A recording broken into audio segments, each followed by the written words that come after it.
नमस्कार दोस्तों। मेरी पड़ोसन बहुत ही खूबसूरत और जवान थी और वो अपनी जवान बेटी को हमारे घर छोड़कर चली गई। उसे किसी दूसरे शहर काम के लिए जाना था। लड़की बहुत ही ज़्यादा खूबसूरत थी। उसको देखकर मेरी नीयत गंदी हो गई। एक रात मेरी बीवी की तबीयत खराब हुई और वह अस्पताल में दाखिल हो गई। मौका पाकर मैं घर आ गया और उसको अपने कमरे में ले आया। यह देखकर मेरे पैरों तले ज़मीन निकल गई कि उस लड़की ने मेरे सामने।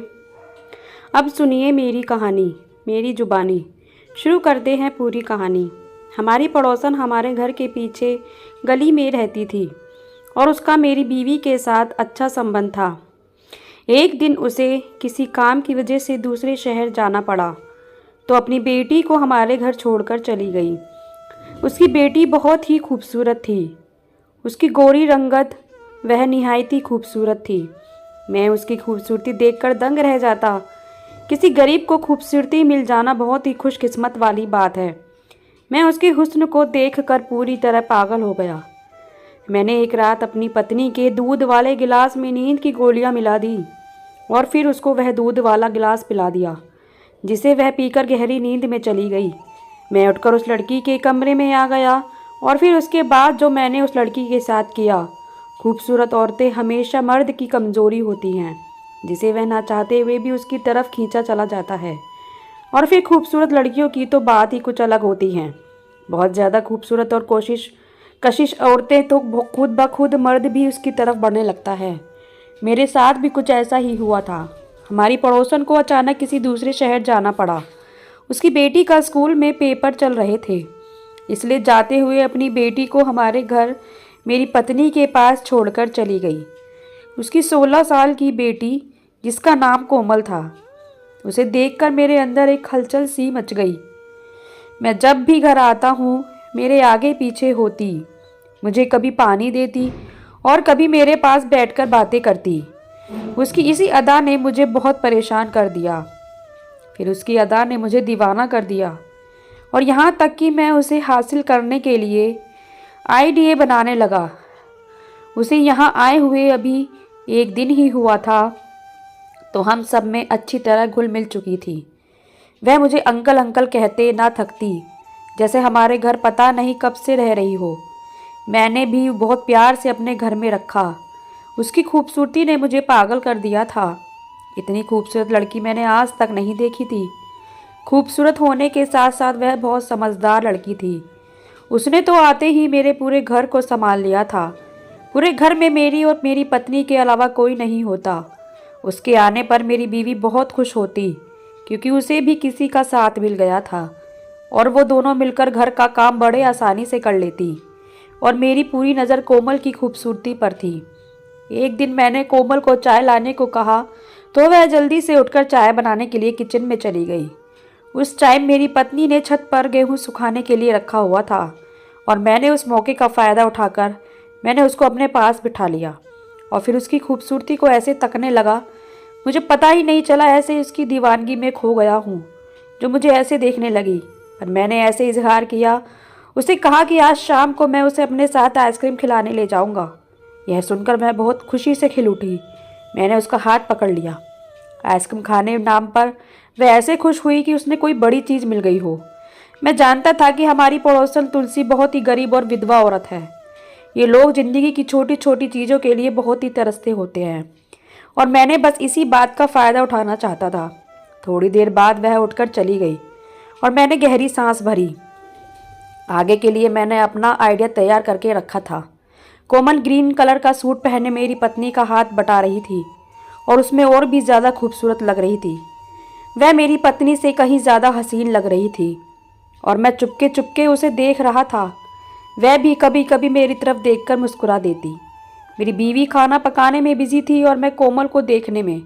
एक दिन अचानक ही मेरी बीवी की तबीयत खराब हो गई और मैं उसे अस्पताल लेकर गया। लेकिन वहाँ जाकर मुझे पता चला कि उसे ऐसी बीमारी है, इसलिए उसको जल्दी ही एडमिट करना पड़ेगा। लेकिन मैं दिल ही दिल में खुश भी था, क्योंकि मुझे कुछ और टाइम कोमल के साथ बिताने को मिल जाता। लेकिन डॉक्टर ने मुझे अस्पताल से घर आने ना दिया और मेरे सारे अरमानों पर पानी फिर गया। अगली सुबह जब मैं नाश्ता करने के लिए घर पहुंचा तो उसने बड़ी नरमी से मेरा स्वागत किया। वह जल्दी से किचन में जाकर नाश्ता बनाने में बिजी हो गई और मेरे सामने दुपट्टे के बगैर बिना झिझक के घूम रही थी।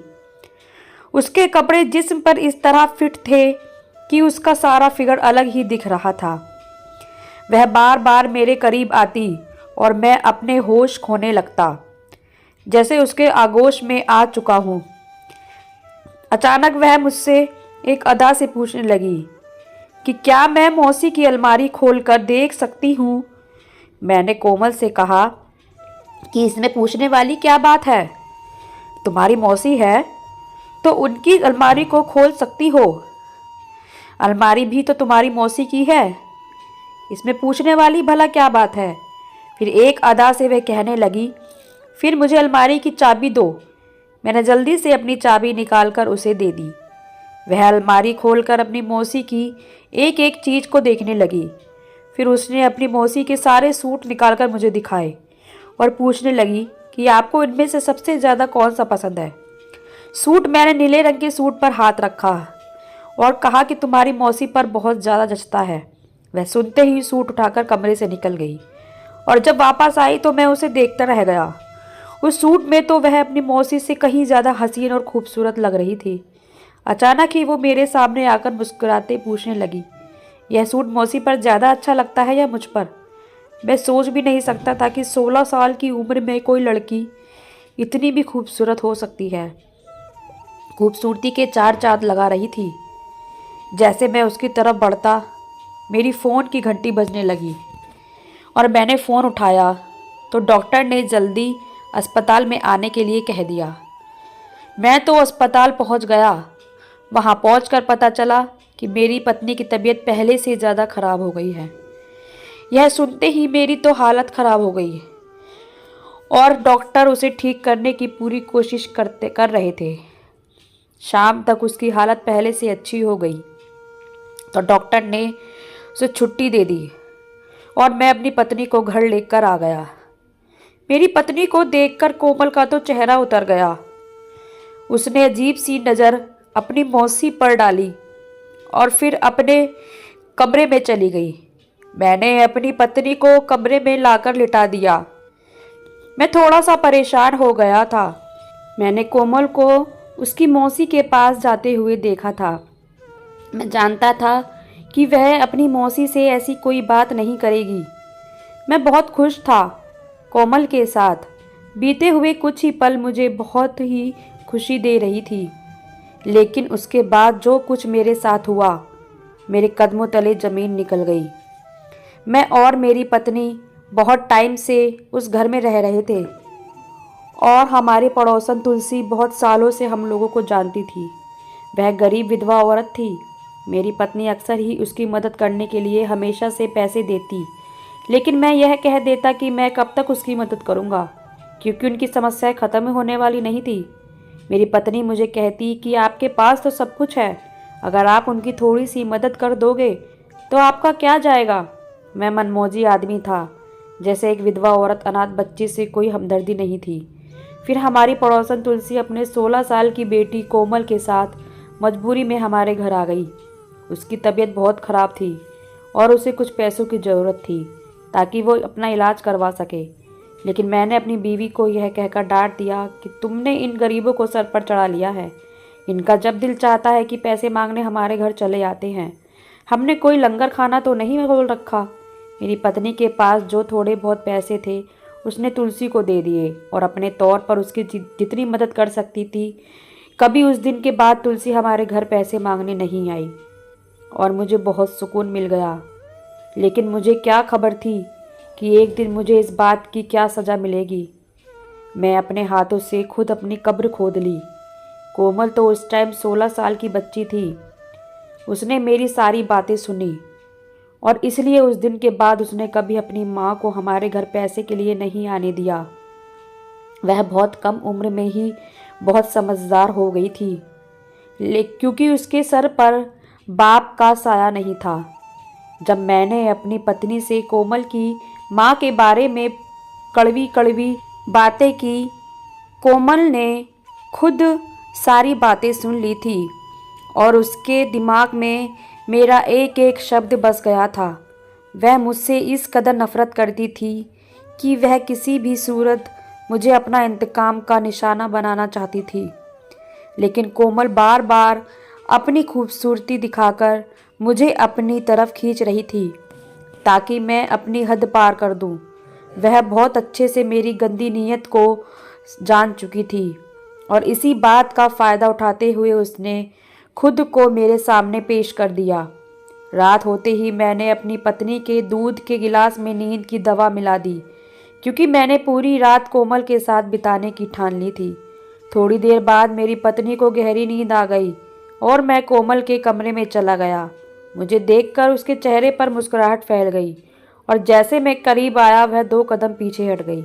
मैं अपनी हद पार करने लगा और आगे बढ़ने लगा और वो अपने आप को बचाने के लिए मिन्नतें करने लगी, हाथ पैर चलाने लगी और जैसे ही वह मुझसे आज़ाद होने की कोशिश कर रही थी, लेकिन मैंने उसको हासिल कर लिया। जब उसके कमरे से निकलने लगा तो कोमल ने साइड टेबल पर पड़ा मोबाइल उठाकर मेरी तरफ बढ़ाया और यह देखकर तो मेरे रोंगटे खड़े हो गए। उस मोबाइल में मेरी पूरी वीडियो बन चुकी थी, जिसमें ऐसा लग रहा था जैसे मैंने उसके साथ कोई ज़बरदस्ती की हो। कोमल जिस अंदाज से धक्के मार रही थी, ऐसे लगा था जैसे वह खुद को मुझसे छुड़ाने की नाकाम कोशिश कर रही थी। मैंने हैरत से कोमल को देखा तो मुस्कुराकर कहने लगी, यह वीडियो इस मोबाइल पर नहीं है बल्कि उसकी माँ के मोबाइल में भी पहुँच चुकी है, और अगर अब मैं अपनी पत्नी के सामने अपनी इज्जत बनाए रखना चाहता हूँ तो खुद ही उनकी मदद करूँगा। कोमल बड़ी नफ़रत से कह रही थी कि एक अनाथ बच्ची की मदद करने में तो तुम्हारी जान निकल रही थी और एक अनाथ बच्ची को तुम हासिल करना चाहते थे। कोमल की बातें सुनकर मैं तो हक्का बक्का रह गया। वह एक आइडिया के तहत इस घर में आई थी, यह तो मैं सुनकर हैरान रह गया। कोमल कह रही थी कि कोई भी औरत खुशी से अपने जिस्म का सौदा नहीं करती, बल्कि उसके हालात उसे यह करने पर मजबूर कर देते हैं। कोमल कहने लगी कि जब उसके घर कुछ खाने को नहीं होता और हम एक टाइम की रोटी की तरसते हैं, तब मैंने उसकी मदद करने से साफ मना कर दिया, जबकि मेरे पास पैसों की कोई कमी नहीं थी। वह कहने लगी कि जब आपको मेरा जिस्म चाहिए था, तुम मुझ पर पानी की तरह अपना पैसा लुटाने को भी राजी हो गए। अब तो तुमने क्या करना यह सुन लो, अब हर महीने मेरे घर का खर्चा पूरी तरह तुम उठाओगे, नहीं तो मैं ये वीडियो तुम्हारी पत्नी को दिखा दूंगी और तुम पर रेप केस भी लगा दूंगी। कोमल की बात सुनकर मेरी तो जान ही निकल गई, क्योंकि मैं सोच भी नहीं सकता था कि यह बात कभी मेरी पत्नी को पता चले। मैंने कोमल से कह दिया कि मैं हर महीने की पूरी मदद करूंगा, लेकिन कोमल ने एक और शर्त मेरे सामने रख दी, जिसने तो मेरा दिमाग पूरी तरह से सुन्न कर दिया। कह रही थी कि मेरा दूसरा फ्लैट उसके नाम करना होगा। मेरे कदमों तले तो ज़मीन निकल गई, पर लड़खड़ाते हुए कदमों के साथ अपने कमरे में चला गया।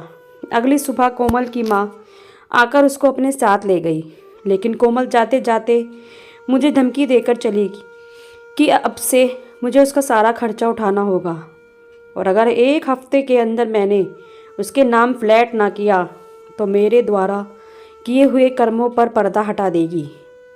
मैं कोमल की बात मानने पर पूरी तरह से मजबूर हो चुका था। मैंने कुछ ही दिनों में उसके नाम फ्लैट कर दिया। जिस लड़की को मैं बहुत ही सीधा साधा, मासूम और शरीफ लड़की समझता था और अनाथ बच्ची ही समझता था, और यह समझकर अपने जज्बात की हद पार कर दी। वह तो बहुत ही चालाक निकली। जब ज़माने में मौजूद हम जैसे लोग कोमल जैसी अनाथ और गरीब बच्चियों को सहारा नहीं देते और उनकी मदद भी नहीं करते, तो वह खुद ब खुद ऐसी बन जाती हैं। और यही नहीं बल्कि हम जैसे मर्द उन्हें तवायफ भी बना देते हैं। कोमल भी एक तवायफ की तरह ही खुद को इस्तेमाल कर बैठी थी और उसमें उस मासूम की कोई गलती नहीं थी। वह अपनी समस्याओं से मजबूर होकर उस जगह पर पहुंची थी कि उसने खुद को इस्तेमाल करने से भी परहेज नहीं किया। मैं अनाथ बच्ची को तो 2 टाइम की रोटी देने से तो कतराता रहा, और अब मैंने मजबूर होकर उसके घर का सारा खर्चा उठा लिया। कोमल जैसी कितनी बेहाल 1 टाइम की रोटी के लिए खुद को इस्तेमाल कर बैठी हैं, क्योंकि उन्हें 1 टाइम की रोटी भी अच्छे से नसीब नहीं होती। जो मैंने कोमल के साथ किया था वो तो एक बहुत बड़ा जुर्म था और मुझे सारी उम्र इस बात का पछतावा रहना था। मैंने कई दफ़ा अपने भगवान से झिझक कर अपने पापों की भी माफ़ी मांगी थी। उस दिन के बाद मैं कोमल को देखते ही अपनी नज़रें झुका लेता, क्योंकि मैं जान गया था कि वह मेरे लिए काबिल नहीं थी, जिसे मैंने अपनी हवस का शिकार बनाया था। आप लोग भी अपने इर्द गिर्द अनाथ बच्चों का ख्याल करो, उनके साथ हमदर्दी का प्रयास शुरू करो। दोस्तों, उम्मीद करती हूँ कहानी आपको पसंद आई होगी। पसंद आई तो हो कमेंट करके ज़रूर बताएं। वीडियो को लाइक करें, चैनल को सब्सक्राइब ज़रूर करें। धन्यवाद।